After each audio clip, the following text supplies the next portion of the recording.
आधी रात का सन्नाटा हो और सुनसान खेतों के बीच आपकी गाड़ी बंद हो जाए, और तभी फसलों के बीच से कोई ऐसी चीज निकल कर आए जो इंसान तो कतई ना हो। क्या आप उस खौफ का सामना कर पाएंगे? आज की कहानी एक ऐसी ही रूह कंपा देने वाली हकीकत है जिसे सुनकर आप अकेले रास्ते पर जाने से पहले 10 बार सोचेंगे। नमस्कार दोस्तों, आप सुन रहे हैं खौफ, जहां हम लेकर आते हैं ऐसी डरावनी और रहस्यमयी कहानियां जो शायद आपको रात भर सोने न दें। अगर आपको डरावनी कहानियां पसंद हैं तो चैनल खौफ को सब्सक्राइब जरूर करें। ये बात बिहार के एक छोटे से जिले की है, जहां दूर दूर तक फैले धान के खेत और उनके बीच से गुजरती संकरी कच्ची सड़कें रात के वक्त किसी भूल भुलैया से कम नहीं लगती। मेरा नाम विक्रम है और मैं यहीं के एक गांव का रहने वाला हूं। मेरा एक बहुत करीबी दोस्त है जिसका नाम समीर है। समीर का परिवार पीढ़ियों से दूध का कारोबार करता है। उनके पास अपनी कई गायें और भैंसें हैं और समीर का काम रोज सुबह शाम आसपास के गांवों में दूध पहुंचाना है। समीर का गांव मेरे गांव से करीब 8-10 किलोमीटर दूर है। वह स्वभाव से बहुत ही धार्मिक और शांत लड़का है और इन दिनों वह कुरान की हिफ्ज कर रहा है, यानी हाफिज बन रहा है। उसकी आवाज में एक अजीब सा सुकून है, लेकिन उस रात उसके साथ जो हुआ उसने उस सुकून को हमेशा के लिए एक गहरे खौफ में बदल दिया। समीर रोज शाम को अपनी पुरानी बाइक पर दूध के बड़े बड़े केन लादकर मेरे गांव आता था। हमारे गांवों के बीच का जो रास्ता है वह बेहद डरावना है। वहां न तो कोई बिजली के खंभे हैं और न ही कोई बस्ती। दोनों तरफ मीलों तक फैले हुए खेत हैं और बीच बीच में पुराने बरगद और पीपल के पेड़ जो रात के अंधेरे में किसी दैत्य की तरह खड्डे नजर आते हैं। वहां दिन में भी सन्नाटा पसरा रहता है और सूरज ढलते ही वह इलाका पूरी तरह से वीरान हो जाता है। लोग कहते हैं कि उन खेतों में पुरानी रूहों का बसेरा है, लेकिन समीर कभी इन बातों पर यकीन नहीं करता था। उस दिन भी समीर हमेशा की तरह दूध बांटने निकला था। उसे देर हो गई थी क्योंकि एक गाय बीमार थी। जब वह वापस लौट रहा था तो शाम के धुंधलके ने गहरे अंधेरे का रूप ले लिया था। आसमान में काले बादल छाए थे और हवा में एक अजीब सी भारीपन और सड़न वाली गंध थी। समीर अपनी पुरानी बाइक पर सवार था, जिसकी हेडलाइट भी काफी कमजोर थी। जैसे ही वह उस वीरान रास्ते के बीचों बीच पहुंचा, जहां चारों तरफ ऊंची ऊंची फसलें लहलहा रही थीं, अचानक उसे दाहिनी तरफ के खेतों से कुछ अजीब आवाजें सुनाई दी। ऐसा लग रहा था जैसे कोई बहुत तेजी से फसलों के बीच से दौड़ डाल रहा है। समीर ने पहले ध्यान नहीं दिया। उसने सोचा शायद कोई जंगली कुत्ता होगा या फिर सियार होगा। बिहार के इन इलाकों में सियार दिखना आम बात है, जिनकी रोने जैसी आवाजें अक्सर रातों को सुनाई देती हैं। लेकिन इस बार कुछ अलग था। वह आवाज किसी जानवर के पैरों की नहीं थी, बल्कि ऐसा लग रहा था जैसे कोई बहुत ही भारी चीज जमीन को रौंदती हुई आ रही है। समीर की धड़कनें तेज होने लगीं। उसने बाइक की रफ्तार बढ़ानी चाहिए, लेकिन तभी उसे महसूस हुआ कि वह चीज उसके साथ साथ दौड़ डच रही है। वह जितनी तेज बाइक चलाता, वह अदृश्य साया उतनी ही तेजी से खेतों के अंदर सरसराता हुआ आगे बढ़ाता। समीर का दिल जोर जोर से धड़कने लगा। उसने हिम्मत जुटाई और अपनी बाइक रोक दी। उसे लगा कि शायद वह भ्रम में है। उसने अपनी बाइक की हेडलाइट को धीरे से खेतों की तरफ घुमाया। जो नजारा उसने देखा, उसने उसके शरीर का पूरा खून जमा दिया। खेतों के बीच कोई कुत्ता या सियार नहीं था। वहां एक आकृति खद्दी थी। वह आकृति दिखने में तो किसी औरत जैसी थी, लेकिन उसका शरीर बिल्कुल काला, कोयले जैसा स्याह था।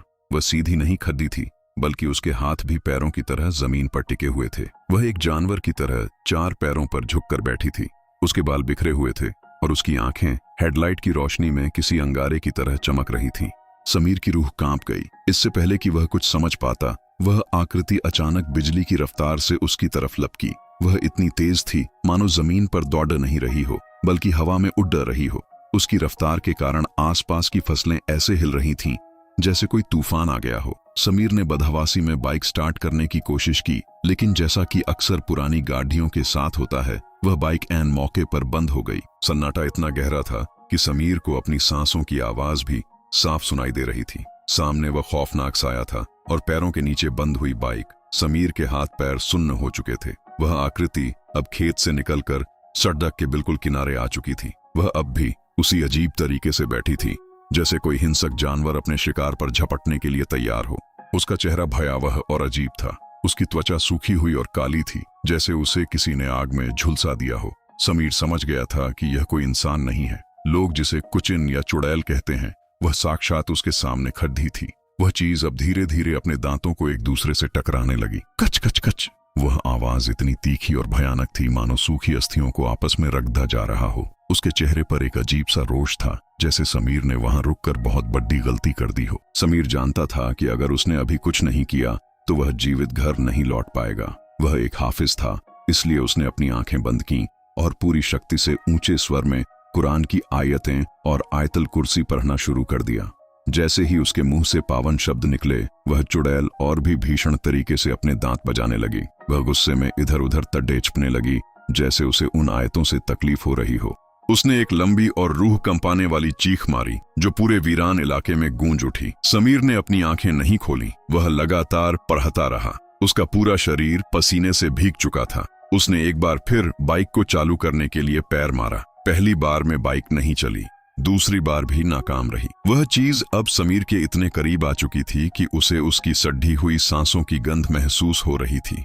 समीर ने अपनी पूरी जान लगाकर या अल्लाह कहकर अंतिम बार प्रयास किया और इस बार चमत्कार हुआ। बाइक का इंजन शोर के साथ जाग उठा। समीर ने बिना पीछे मुद्दे पूरी रफ्तार दी और वहां से हवा की तरह निकल गया। उसे महसूस हो रहा था कि वह साया कुछ दूर तक उसके पीछे पीछे भागता रहा। वह दांतों के बजने की आवाज उसके कानों में काफी समय तक गूंजती रही।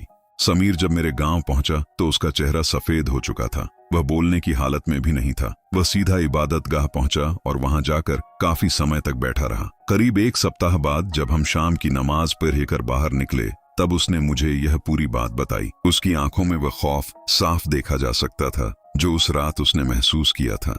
आज भी वह उसी रास्ते से आता है क्योंकि वह उसका काम है, लेकिन अब उसने अपनी पुरानी बाइक बेच दी है और एक नई सवारी ले ली है।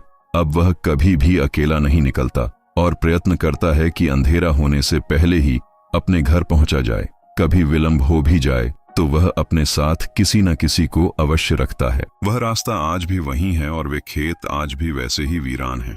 लोग कहते हैं कि आज भी अगर कोई रात के सन्नाटे में वहां अकेले गुजरता है तो उसे फसलों के बीच किसी के भागने की और दांतों के आपस में टकराने की कच कच आवाज सुनाई देती है। यह समीर की अच्छी किस्मत थी कि वह एक हाफिज था और उसे कलाम याद था, वरना उस रात उस वीरान खेत में उसके साथ क्या होता, यह सोचकर ही रूह कांप जाती है। अगर आपको यह कहानी पसंद आई तो चैनल खौफ को सब्सक्राइब जरूर करें, वीडियो को लाइक करें और कमेंट में लिखें खौफ।